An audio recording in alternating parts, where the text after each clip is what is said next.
New Delhi থেকে প্রথমে আপনি নিউ দিল্লি মেট্রো স্টেশন গেলেন, নিউ দিল্লি মেট্রো স্টেশন থেকে central secretariat metro station, yellow line metro ধরে সেন্ট্রাল সেক্রেটারিয়েট, সেখান থেকে ইলেকট্রিক বাস যায়, ইলেকট্রিক বাস করে আপনি রাষ্ট্রপতি ভবনে গেটের সামনে চলে এলেন। হ্যাঁ, রাষ্ট্রপতি ভবনে আসার আগে আপনাকে যেটা কাজ করতে হবে, visit.rashtrapati.gov.in আপনি এখানে টিকিট কাটতে হবে। সেখানে আপনাকে 50 টাকা করে লাগবে, সেখানে আপনাকে রেজিস্টার করতে হবে। সেখানে আপনার প্রথমে প্রভিশনালি সিলেক্টেড হবেন। আমি তো 4 ঘন্টা পরেই কনফার্ম হয়ে গেছিলো। অনেকের 2-3 দিন লেগে যায়। এবং সেখানে মেন বিল্ডিং, অমৃত উদ্যান এবং রাষ্ট্রপতি ভবন। রাষ্ট্রপতি ভবনে মেন বিল্ডিংয়ের জন্য এখানে রিসেপশনের জন্য অপেক্ষা করছি, এই জন্য আমি ঘোরাঘুরি করছি। এখানে প্রথমে আপনার চেক করবে আইডি দেখবে, আইডি দেখার পর আপনাকে বসতে বলবে, অপেক্ষা করতে বলবে। তারপরে আপনার প্রথমে গেটে ঢোকার আগে তো সিকিউরিটি আপনার নাম আছে কিনা দেখবে, কনফার্ম লিস্টে আছে কিনা। তারপর আইডি দেখার পর তারা লিস্টে চেক করবে। আপনি এখানে অপেক্ষা করছি, এই যে আমি। তারপরে ভেতরে সেলফি পয়েন্ট আছে, সেলফি পয়েন্টে রাষ্ট্রপতির সাথে সেলফি নেওয়া হলো। তারপরে এখানে এই যে রাষ্ট্রপতি ভবন, বাইরে ভেতরে তো আপনার মোবাইল অ্যালাউ নেই, ক্যামেরা অ্যালাউ নেই, কোনো কিছু অ্যালাউ নেই। ভেতরে ছবি তো দেখানো যাবে না, কিছু করার নেই। কিন্তু বাইরে থেকে যতটা দেখানো যায় দেখানোর চেষ্টা করা হয়েছে। বাইরে থেকে উপভোগ করুন। এই যে কত সুন্দর, মনে হচ্ছে যেন রাজপ্রাসাদ। সত্যি দেশের রাষ্ট্রপতি হওয়াই ভালো। মানে কপাল করে এলে মানুষ রাষ্ট্রপতি হয়, এসব বড় বড় পদে আসে মানুষ। মানে একটা সামান্য বাড়ি করে সেখানে ঝাঁটা চটি জুতো মানে দরজার মধ্যে মানুষ ঝুলিয়ে বসে থাকে, কিন্তু এত বড় বড় বিল্ডিং, এখানে কোথাও ঝাঁটা চটি জুতো পাবেন না। কারণ এখানে কোনো নজর লাগার কোনো ব্যাপার নেই। কত মানুষ তো নজর দিচ্ছে, কিন্তু মানে মানসিকতা, বড় মানুষের বড় বড় মানসিকতা, ছোট মানুষের ছোট ছোট মানসিকতা। যাই হোক, রাষ্ট্রপতি ভবন থেকে বেরিয়ে সেখানে একজন গাইড সব কিছু ভেতরে বুঝিয়ে দিল। হাঁ করে দেখলাম কত সৌন্দর্যটা। দেখার পর এবার অমৃত উদ্যানের উদ্দেশ্যে রওনা দিলাম। গেট নাম্বার 35 দিয়ে অমৃত উদ্যানে ঢুকলাম। এই যে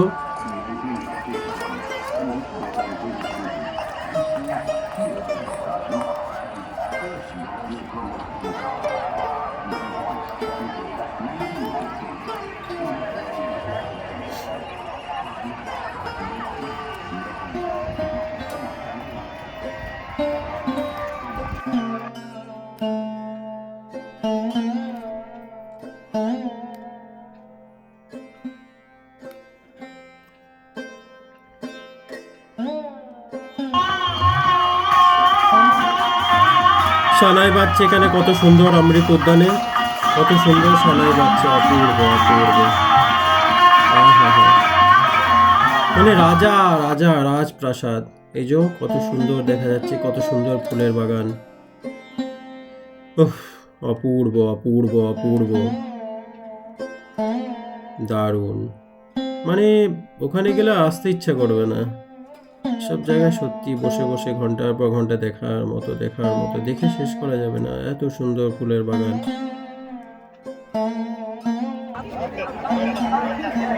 এই যে মানুষের গলার আওয়াজ।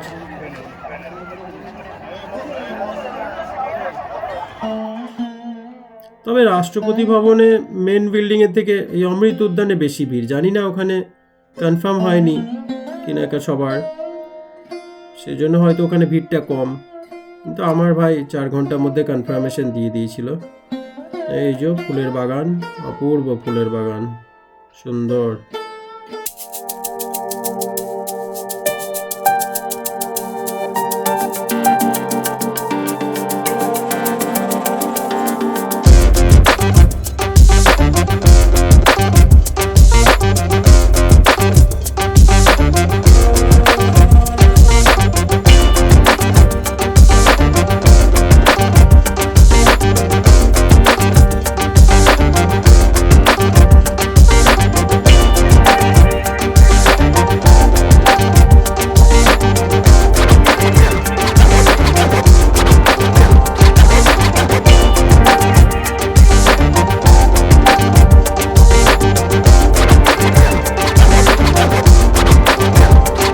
অমৃত উদ্যানের ভেতর দিয়েই এবার চলে যেতে হবে রাষ্ট্রপতি ভবন মিউজিয়াম, সংগ্রহালয়, মিউজিয়াম।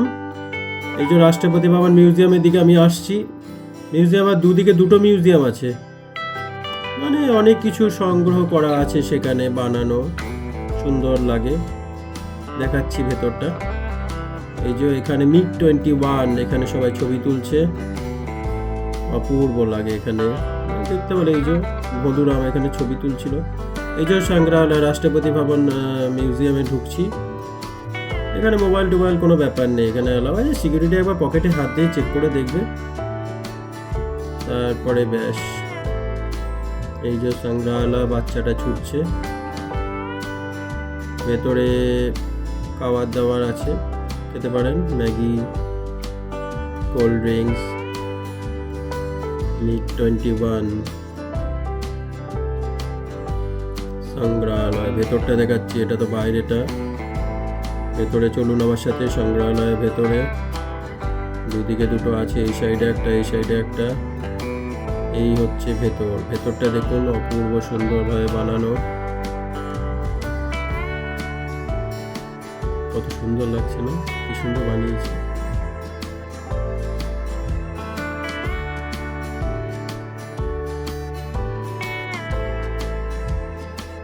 আমি শুধু বিজ্ঞজনের মতো দেখছিলাম, সবাই বিজ্ঞজনের মতো দেখছে, সবাই বিজ্ঞজনের মতো দেখেনি, সবাই ছবি তোলা। আমিও সেলফি নিয়ে নিলাম একটা।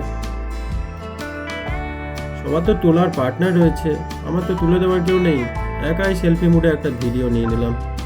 সেলফি মোডে ভিডিও নেওয়ার পর বিজ্ঞজনের মতো কিছু ছবি তুলে নিলাম। আমি বক বক করবো না, আপনারাই দেখুন কত সুন্দর। এই যে হাত ধরছি, এরা আবার এত পাকা।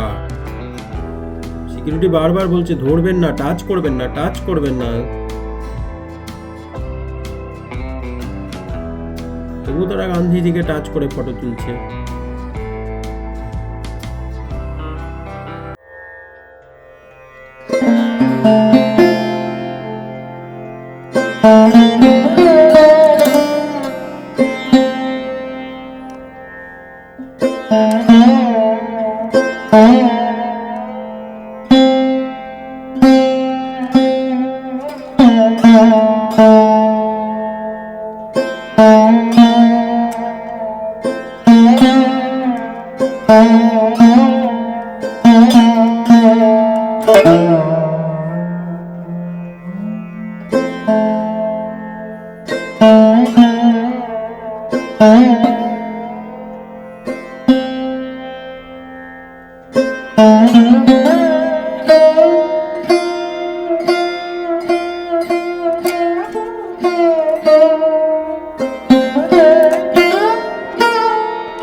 মিউজিয়াম থেকে বেরিয়ে সামনে ইলেকট্রিক বাস ধরে আপনি central secretary station, yellow line ধরে তারপরে আপনি রাজীব চক থেকে নিউ দিল্লি মেট্রো স্টেশন।